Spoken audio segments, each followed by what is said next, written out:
Welcome to Crushgasm, the podcast dedicated to the highs and lows of crushes. From their first to their worst, we're going to cover them all with a cascade of characters, including our guest today, a singer-songwriter who's still upset about Club Penguin's demise, Chelsea Collins, a chronic overthinking music fanatic, cat mom, and beat queen who is here to talk not only about her new single, Wish You Hell, but also her crush on a movie star who is out of this Jurassic World, Nick Robinson. Chelsea, how are you? Hi, I am great. I'm just trying to stay safe and inside. How are you?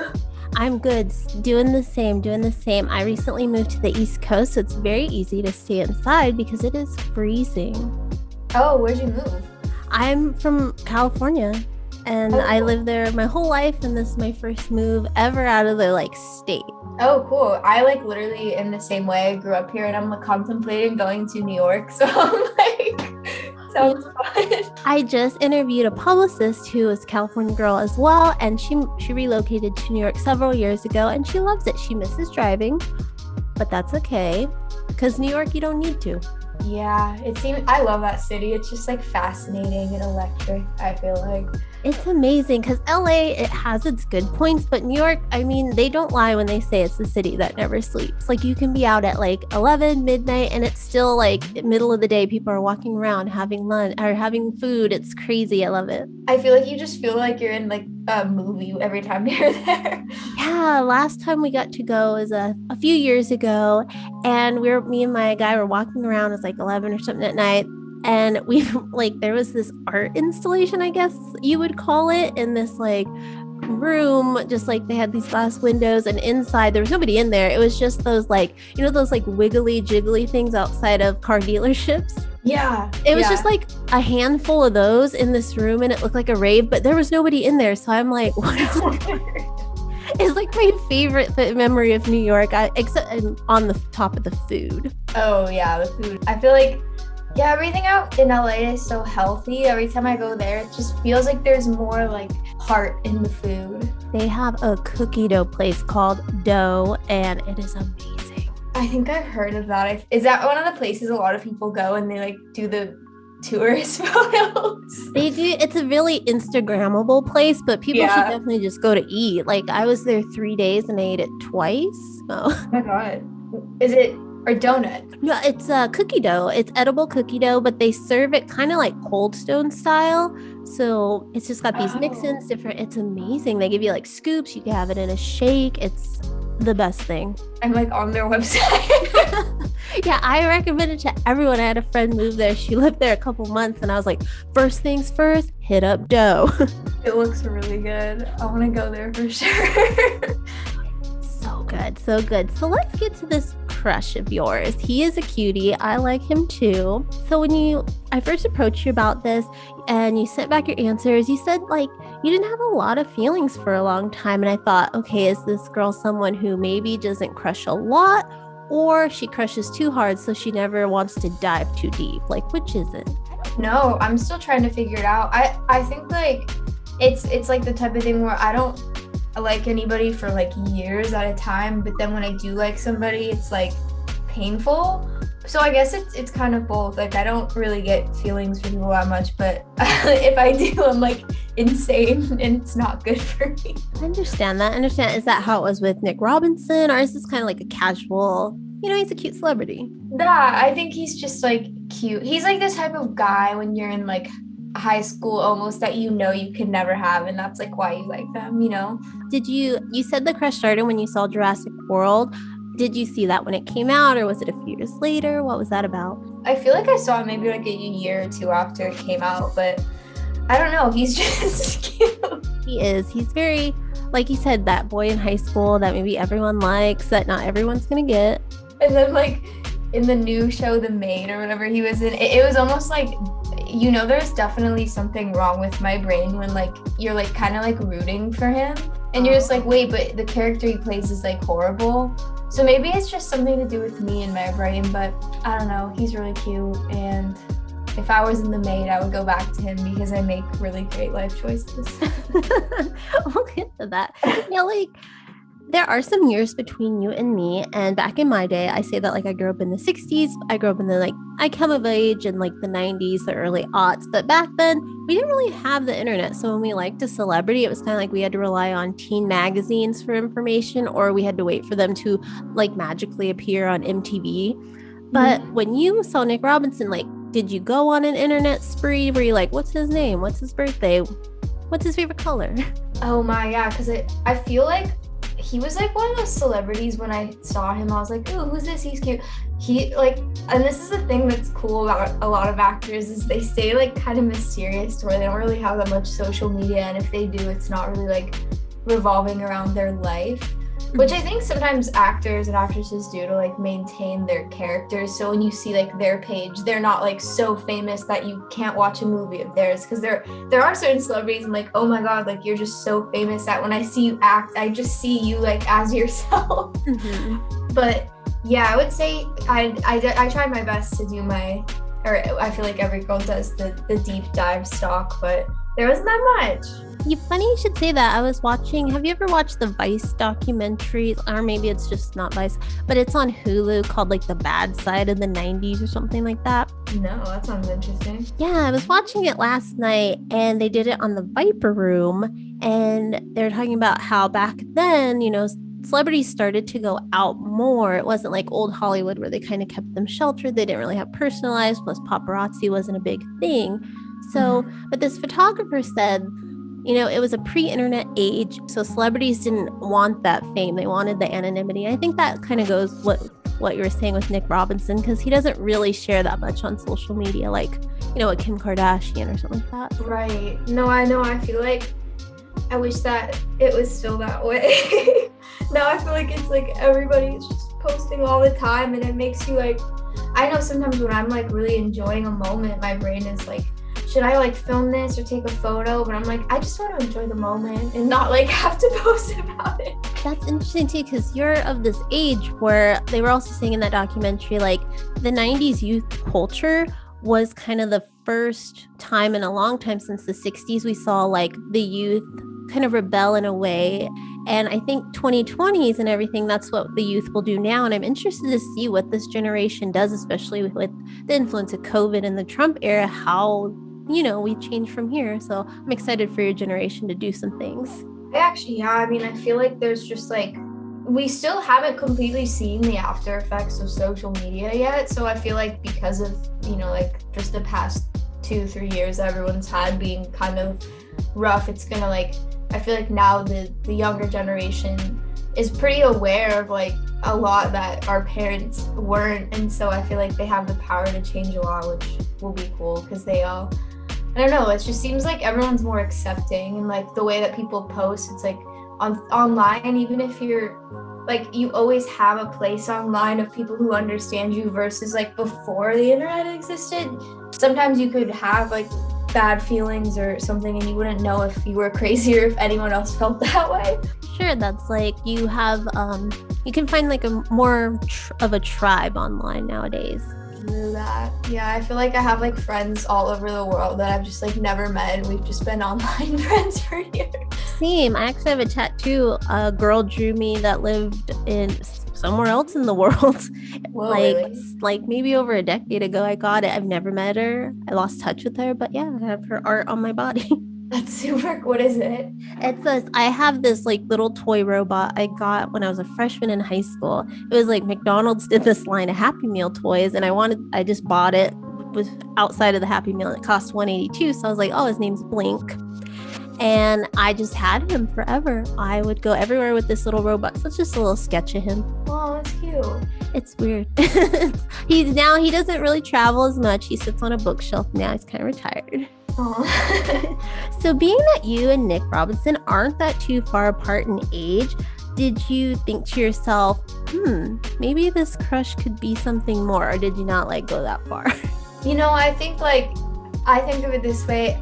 The only way I'd probably ever meet him is if I blew up more music. And if that day happened, like knowing me and myself, like, okay, like a story, there was this TikToker that I like would DM a lot, and he came to LA, and I randomly I'm at like kind of removed in LA. I'm not near everyone, but of course he was at a stoplight when I was like just going on a morning walk, literally in like my pajamas with my hair, and when he's like, "Hey Chelsea," I just looked at him and I ran away. Oh my So God. I feel like if I ever had the chance to be in a room with him, as much as I love to go up to him and be like, "Oh my God, I have a fat crush on you," I probably would just run away because I don't know how to like speak.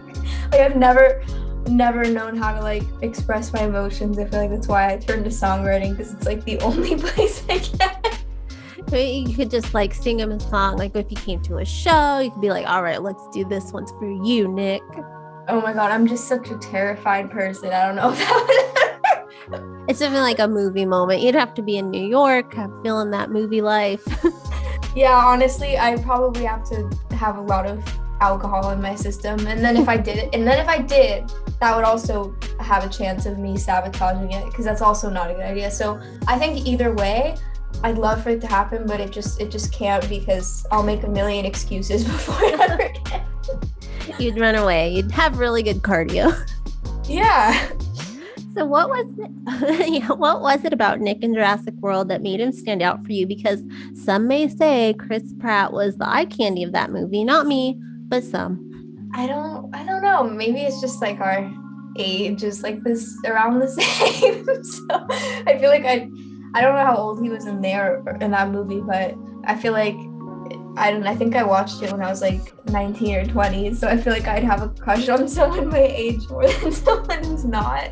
Actually, I take that back. It's all about the soul, but you can't really tell someone's soul in a movie. I just thought he was really cute, and yeah, he actually did remind me a lot of my childhood crush that like was the only person I've ever dated too. So maybe it's like a reminiscent. I don't know the word. It's a nostalgia crush. Yes. I see that. I can see that.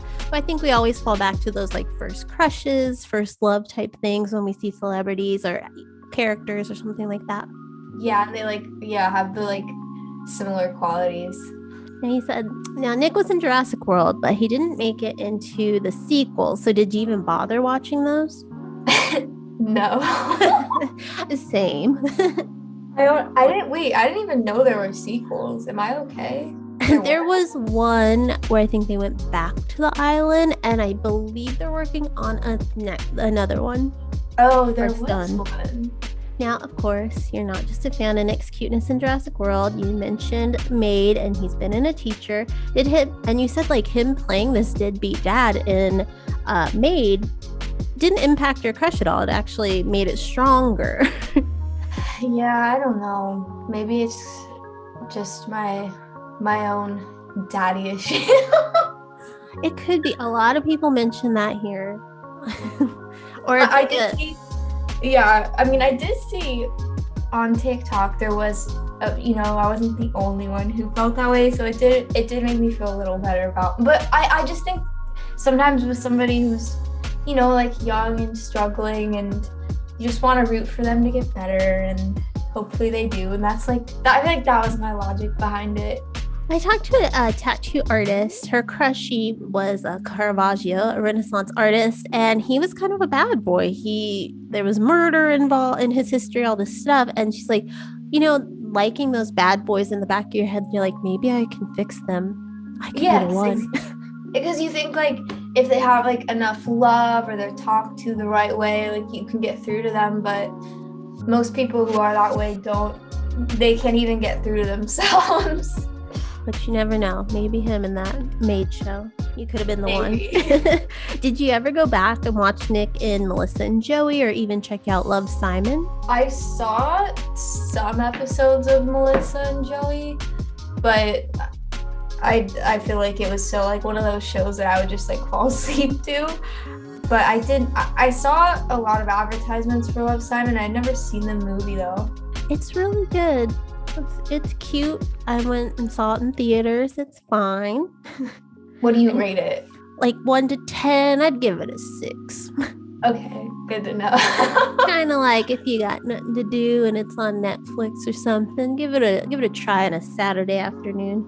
I feel like I'm hitting that point of like staying home, or I like don't know anything else to watch, or I'm like watching the worst shows, and my brother, because we live together, he'll just like walk in the room and be like, what is this?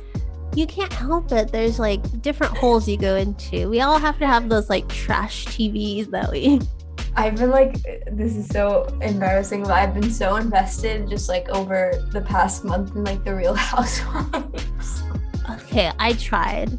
I got into like for a week straight, I was really into the Atlanta one.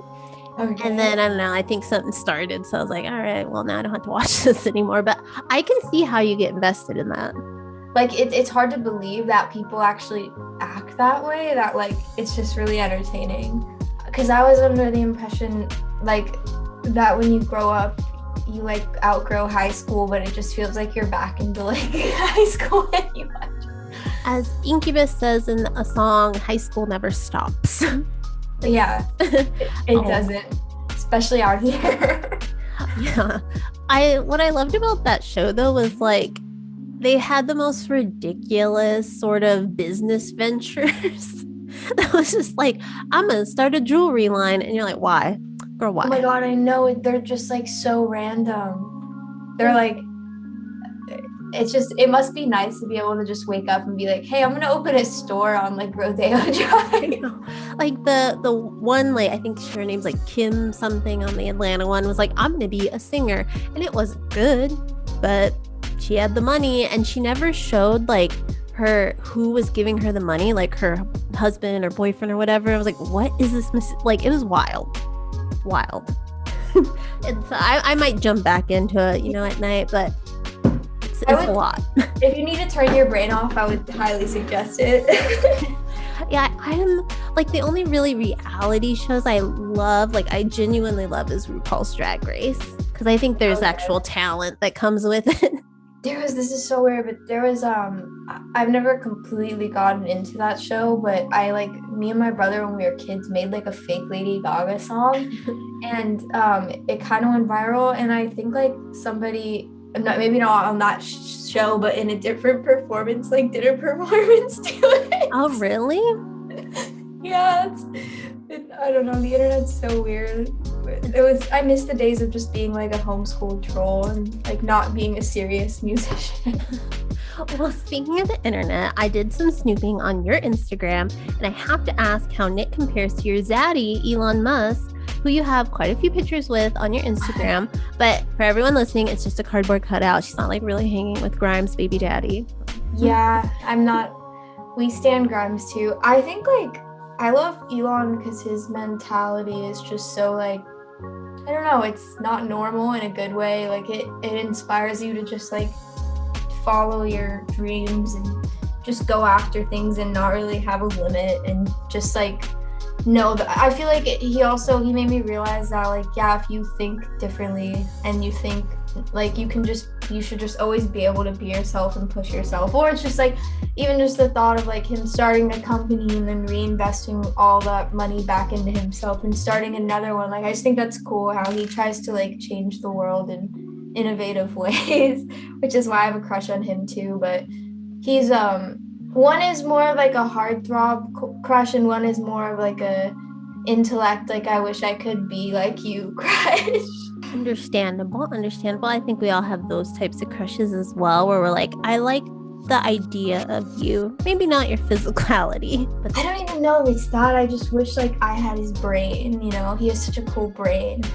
I wish I had his bank account. Me too. Sure. It'll be but you know what, I feel like more money, more problems, so he probably has his whole set of. I would like to find out those problems. Yeah, no, I feel you. I think I read he paid like 600 or millions in taxes. Wait, hold on, I'm gonna find it. He paid $11 billion in taxes. Oh.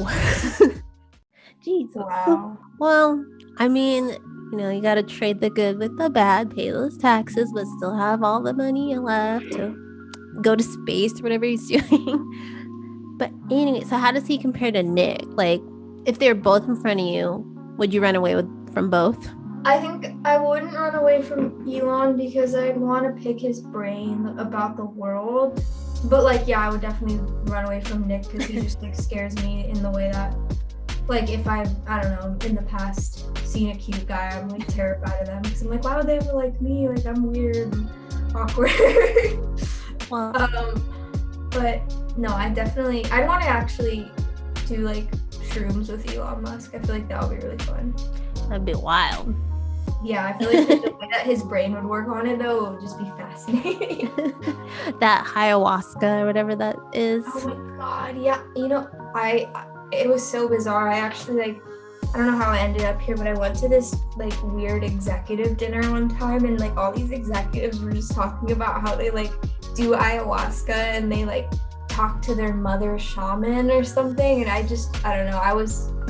It was interesting. It definitely, because I had always read about it, but I never heard like a group of people in the flesh like talking about their experience. And I don't know. It seems brain altering for sure. Yeah, I've never met anyone who's done it. I've only like seen documentaries and whatnot. Well, I'm too scared of that. Like you're too scared of Nick Robinson in the flesh. But if you could get over that fear, that anxiety of talking to this cute, adorable human, and you two actually met and you hit it off, how do you think your lives would be together? I feel like we could be each other's muses. So like I'm like kind of all over the place and crazy, but it will probably keep the spark alive, and he seems wholesome, so he'd probably like ground me, and then it would be a nice balance.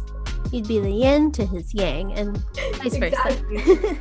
Now, we're done talking about Nick Robinson. We're going to talk more about you and what you got going on. So I got to say, lyrically, there are moments where I'm taken back to my personal emo days when I listened to Wish You Hell. So I was wondering, is that a style of music that you were influenced by growing up?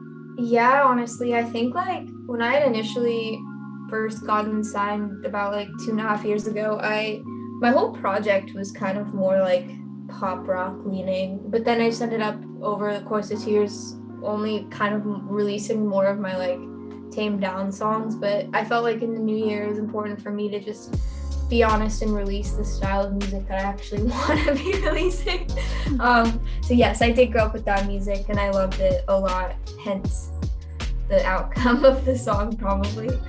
Did you have any like favorite emo bands, any notable ones that stick out?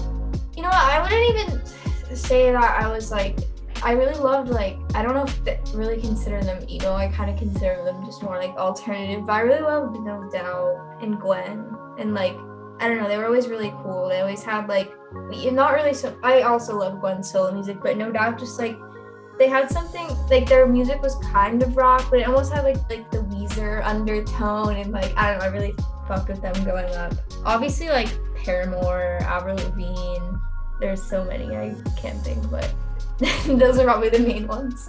I think No Doubt, they're not necessarily emo, but I think a lot of the bands that came from came up, definitely listened to them and was inspired because they were very, very huge in rock music.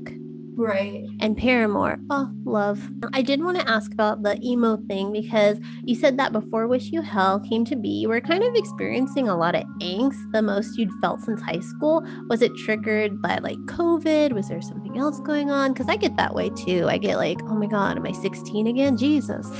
I hit a point where I feel like for like even over COVID, like I was homeschooled in high school and I never really like experienced bad people yet. Like everyone does when they're in like middle school and people are just like petty and have like young, weird teenage emotions. But like I like had entered like a pandemic, being surrounded by like some shitty business people and just like living with people that were really toxic and stuff, like all of that just combined.